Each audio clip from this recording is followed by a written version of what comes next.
Not long ago, I appeared on a California radio station and wasn't told I would be debating the founder of the Pensacola Bible Institute until 5 minutes before airtime. I'd already read one of his books and would like to have known he was going to be on, so I could have questioned him about it. When going on programs hosted by the opposition, freethinkers should not debate two people simultaneously.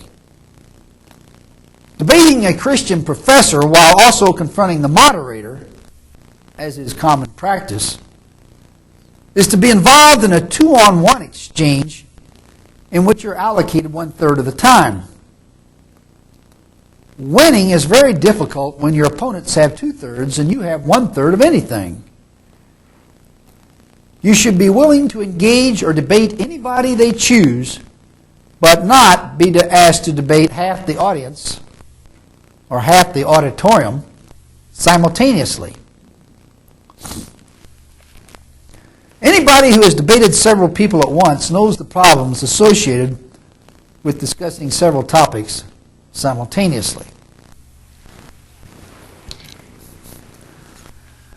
Moving on, the question now becomes one of deciding what's needed. This is of tremendous importance and merits special emphasis. Freethinkers should create a national organization of knowledgeable experts to write literature, give speeches, and appear on the media. It should be a think tank composed of individuals who know the book, that is the Bible, as well as its believers, and it should also have a full-time paid staff. A tremendous amount of study and research will be required to accomplish its purpose. Unfortunately, biblicist already have organizations of this kind. The Christian Research Institute, the Research and Education Foundation, and the John Ankerberg Show, to name only a few, were all created for one basic purpose: to eradicate the opposition, figuratively speaking, of course, and gain adherents. They usually concentrate on Mormons, Jehovah's Witnesses, Moonies, and similar groups because millions of people are involved.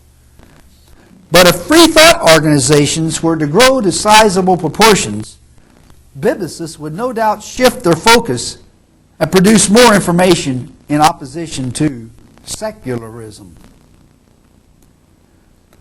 A good example of the type of literature one could expect, that is, if they shifted this approach, is a book that emerged a few years back entitled The New Atheism, which attacked me, Gordon Stein, he's the editor of The Rationalist, Paul Kurtz, he's the editor of Free Inquiry, Madeline Murray O'Hare, and some other advocates of free thought.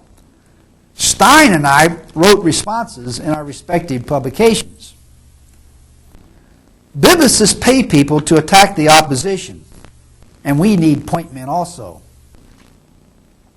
We need institutes, courses, seminars, and relevant literature. Freethinkers who know the Bible, the contents of every issue of our publication and our book, the Encyclopedia of Biblical Errancy, which is on the shelf behind me, will be well prepared to confront the opposition.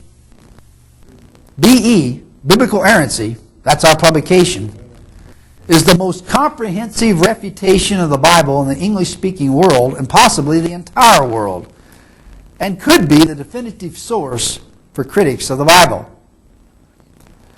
Other people have produced similar information, but no one, including Robert Ingersoll and Thomas Paine, ever created anything approaching the volume of BE.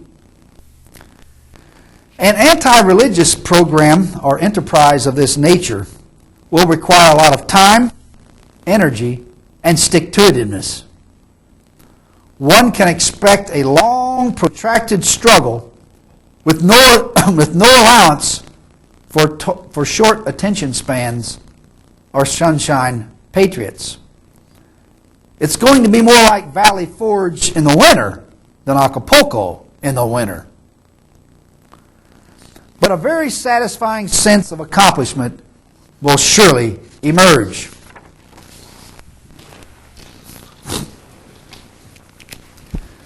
Many listening to this strategy will no doubt say, "You mean I have to do all that? You mean I have to study, read, research, and so forth?" No, not necessarily. Some people just can't bring themselves to read the Bible, especially the King James Version with all those these, thous, and begats of Elizabethan English. To them, it's a bore. And frankly, I'm sympathetic. I can think of 100 books I'd rather read in the Bible. It's not very interesting, and the plot's often thin. It's repetitious, often childish, and often about as exciting as reading a dictionary. But it must be mastered. There is simply no way to avoid the book because it has so many supporters. For those who just can't bring themselves to master its details, other activities are available. Productive efforts could include such things as call colleges and other institutions to arrange appearances for our spokespersons. Call Christian radio stations and ask if they feel an obligation to provide balance on the other side. Then volunteer our panel of experts. Provide funds and other physical services, such as lodging and transportation, for traveling free thought spokespersons. Circulate public access tapes. Ask 8 to 10 well-chosen questions. Arrange speaking engagements. Distribute literature exposing the Bible. Send letters to editors of newspapers and magazines and so forth. Interact, debate, and converse with bibicists on the internet. And re-educate those who come to your door. Don't be content with merely shooing them away. Don't let Mormons and Jehovah's Witnesses escape. To us, they're nothing more than poor lost souls who've been brought to our door for enlightenment. At our home, they are invited in and happily seated. After about 45 minutes, however, they nearly always seek sanctuary elsewhere. As they start for the door, I always suggest that we meet again, and although they usually agree, a repeat engagement rarely occurs, even when they're pursued. I've actually called them up on the phone. The free thought organization that is so badly needed should meet periodically so members can compare notes on what works and what doesn't. In order to discuss the most effective tactics to employ, every appearance of free thought spokespersons should be recorded. The whole encounter resembles a football game. You go to the locker room, play your tapes, and see what needs to be changed. Then you go out on the field again, play another game, come back, and view your tapes again. Self-criticism of this nature is a must. And many of the Judeo-Christian influences all of us carry to one degree or another must be weeded out. Most free thought people come from religious backgrounds, and most have not left the past as much as they think they have. Reservations dwell within. A woman in Ohio recently told me that she was afraid she would backslide and re-enter the biblical swamp if she started talking to bibicists. I can understand her concerns. One can expect opposition, counterattacks, and censorship.